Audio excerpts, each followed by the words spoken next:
Un temps d'assimilation de la mousse au chocolat, justement. Nous allons la rendre semblable à nous-mêmes. Et nous pouvons tout à fait rester dans la réjouissance du repas sans culpabiliser d'avoir mangé. Ça, je dis ça pour moi parce que moi, je suis facilement coupable d'avoir mangé. Tout comme les humains se sentent coupables d'avoir fait alliance avec la matière, au lieu d'être restés pur esprit. Alors qu'en réalité, nous sommes restés pur esprit. Et nous avons manifesté l'esprit dans la matière.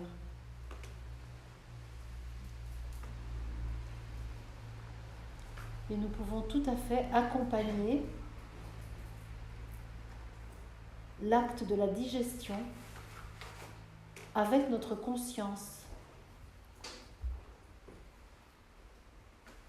en apportant à tout l'appareil digestif l'amour que nous sommes, la lumière que nous sommes.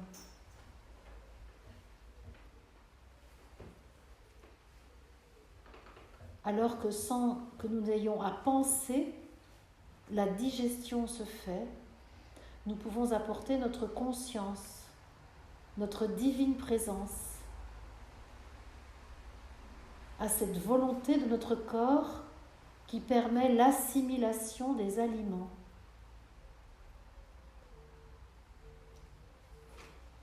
Nous allons pouvoir ainsi transmuter la matière, la rendre semblable à nous-mêmes. Et par le discernement, faire en sorte d'évacuer ce qui ne nous correspond pas.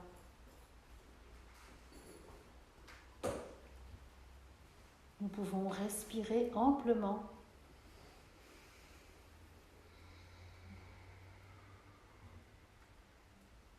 Et laisser l'intelligence du corps œuvrer.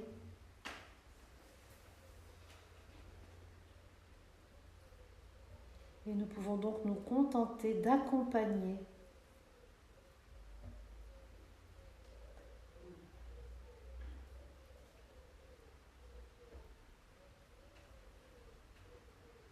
l'œuvre corporelle qui s'accomplit.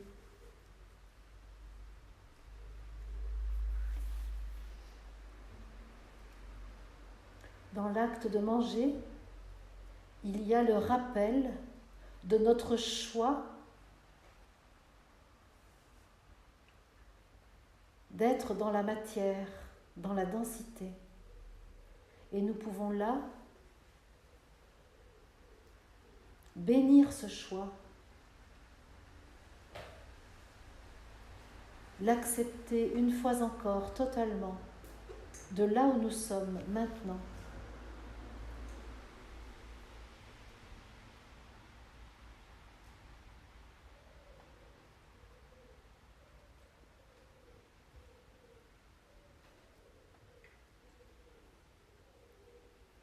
Nous pouvons mobiliser le Christ en nous-mêmes pour la transsubstantiation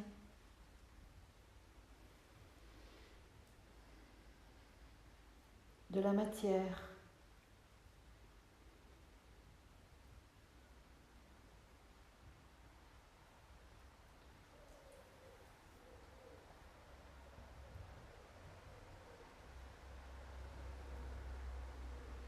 Nous pouvons, si nous le désirons,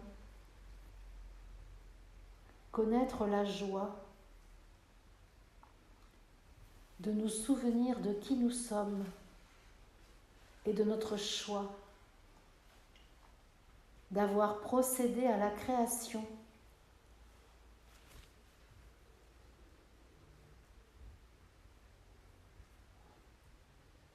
afin de la reconnaître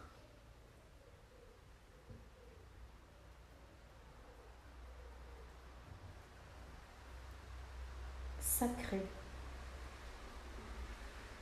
afin de reconnaître en elle notre propre divinité.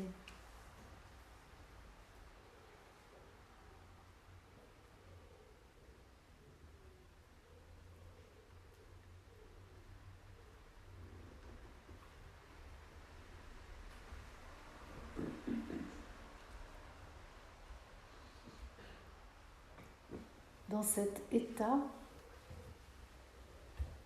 d'acceptation totale de notre propre matière et de celle que nous avons ingérée, nous pouvons, si nous le désirons, mettre en évidence l'état d'unité en nous-mêmes.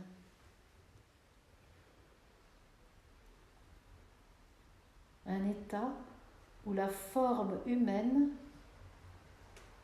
est totalement en accord avec la volonté divine, totalement en harmonie avec l'esprit que nous sommes. Nous pouvons bénir notre corps,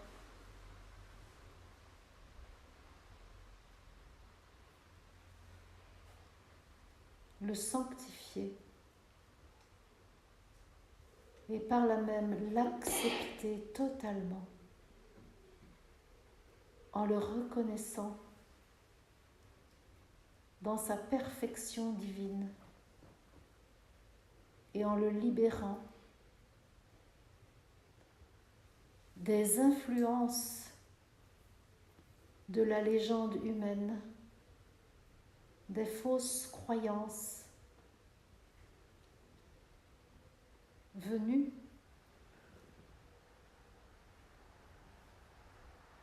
du mensonge de la séparation, d'avec nous-mêmes.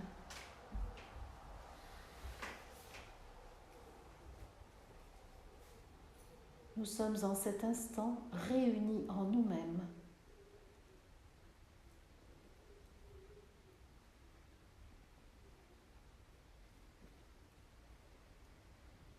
Merci les amis.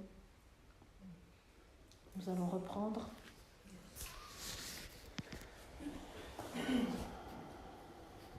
L'offrande. Juste quelques instants pour mobiliser notre conscience ici et maintenant. Mobiliser notre conscience sur notre corps et se mettre à l'écoute de tout ce qui vit dans notre personnalité, tout ce qui vit dans notre système cognitif, nos pensées, notre mental, qui a été très largement invité à se faire connaître de nous ce matin. Nous pouvons observer notre activité cognitive. Toujours depuis notre poste d'observateur, nous pouvons regarder ce que je est en train de vivre avec les sentiments, attraction, répulsion, pour les êtres, pour les choses, pour les situations.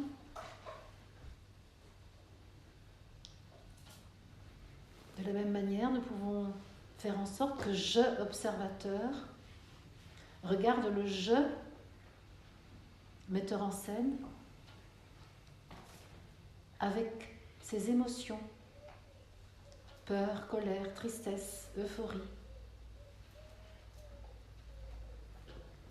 Sans nous attarder, sans nous identifier, juste en observant ce qui est là, sans rien évaluer, sans décider si cela est bien ou si cela est mal. Juste observer. Et de plus en plus, nous pouvons observer avec les yeux de je suis, tandis que le je se laisse remplir de je suis. Le je peut aussi être le metteur en scène de la personnalité. Le je observe aussi toutes nos identités, tout ce que nous croyons être dans l'humanité. Un homme, une femme, un fils ou une fille de, un parent, un acteur professionnel, un acteur social, un guide guérisseur de l'humanité, etc., etc.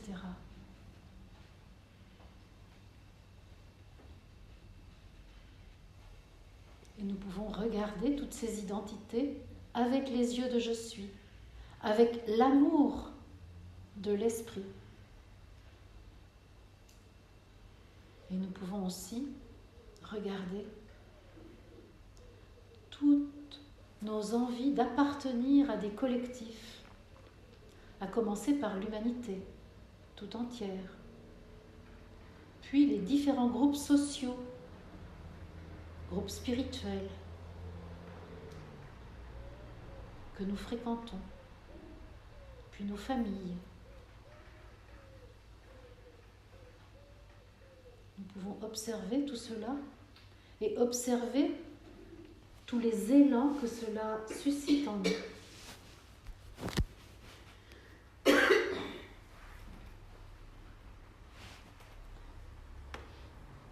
Et après cette observation de la personnalité, nous pouvons aussi observer ce qui se passe dans le corps.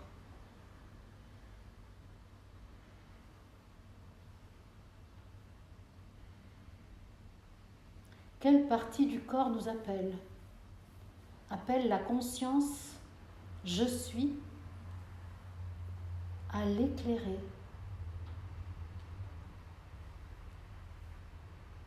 Nous pouvons laisser notre corps nous inviter là où il désire que notre conscience soit intensifiée.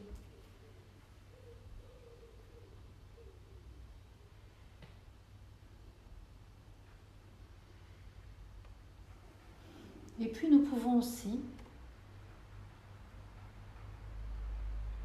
sentir intensément l'être spirituel que nous sommes. Je suis. Je peux en cet instant, après avoir observé sa condition humaine, se laisser remplir de sa nature spirituelle.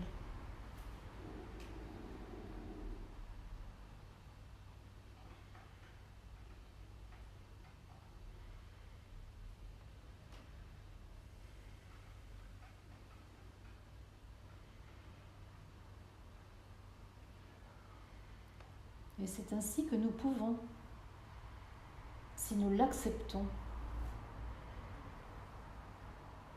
être imprégnés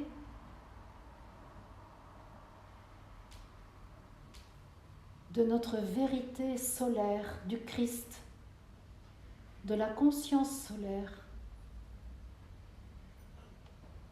que nous portons en nous, que nous manifestons ici.